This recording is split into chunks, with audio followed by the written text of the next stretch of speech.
Terdahulu, Zamri menerusi Facebooknya berkata, modus operandi bina kuil secara haram di tanah milik orang lain.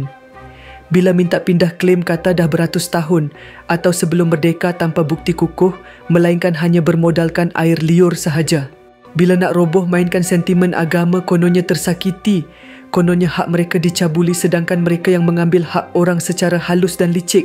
Zamri turut mendesak kuil haram dirobohkan. Stop dan runtuhkan semua pembinaan rumah ibadah haram di tanah milik orang lain mahupun di tanah milik kerajaan. Sampai bila negara kita nak hadapi masalah pembinaan kuil haram ini? Tuduh dan dakwa mereka kerana menceroboh tanah milik orang lain, katanya dalam hantaran Facebook. Ahli Parlimen DAP mempersoalkan Jabatan Peguam Negara yang masih tidak mendakwa pendakwah Zamri Vinod.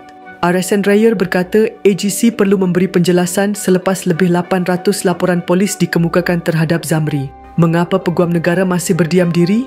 Mengapa Zamri belum didakwa di mahkamah? Adakah beliau kebal daripada undang-undang? Soalnya.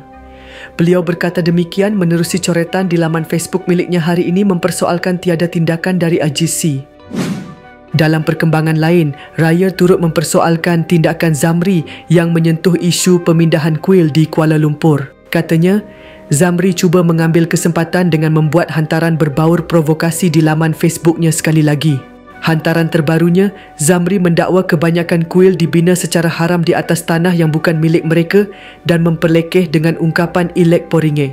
Mengapa Zamri mencampuri urusan yang tidak berkaitan dengannya? Apa tujuan beliau memuat naik komen provokatif ini sekarang? Soalnya.